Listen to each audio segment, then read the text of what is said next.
Hello guys, welcome to another session. In this session we are going to look into if block. So this is another kind of control flow which mainly used to check the condition. If the condition is true, then it will execute the particular code block. So let's jump into the Visual Studio Code to understand this topic. So we are into the Visual Studio Code and we are going to learn about if block. So to understand the if block concept in a meaningful manner, I am going to use the same example which we have used earlier in the for loop session. So what we are going to do in this session, we are going to introduce some more fruits which is already in uppercase, and whenever within our loop if it finds that the element is in uppercase, it will skip the execution and it will not do the uppercase conversion. So let me introduce two new fruits over here. The first one we are going to introduce is peach, that is in uppercase. Another one which we are going to introduce is the banana, that is also in the uppercase. And what will happen, it will not convert the peach and banana, which I am going to write now, and whenever it finds that it is in uppercase, it will not convert this into uppercase, and whenever it will find that there is a smaller case element, that will be converted to the uppercase.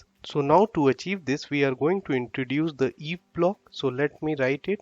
What we are going to do, we will tell that if our fruit bowl, the position of the element, and we will tell that not equal to fruit bowl position of the element dot to uppercase. If it is not equal to, then only this operation will be done and it should be printed. So what will happen, every time whenever loop will execute, so you will find that the I will be initialized with 0, and then it will check that at 0th position it is found the apple, and it will check that whether the case of this apple is similar to the case of the uppercase. It finds that no, it is not. Then it will go inside and then it will convert it into to uppercase and then print it. And whichever is already being in uppercase, that will not be printed because it will not go inside the loop, and it finds that peach is already having a uppercase. So it will not go inside, it will skip and it get incremented, and then again it will check the condition, and this time it find oranges, and then it find that the case is not similar, go inside, convert it into uppercase and write it.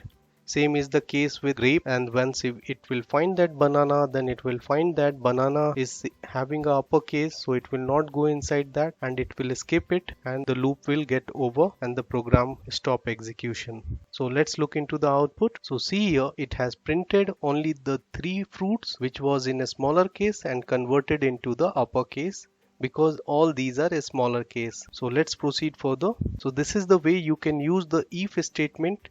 That is another control flow for checking the condition, and as per the condition you can design the logic. So this comes very handy while designing the logic. In the next session we will learn about if else block that will also help us designing a more robust code while handling the conditional statement. So on this note, I am stopping over here. See you in the next session. Till then, bye bye, take care.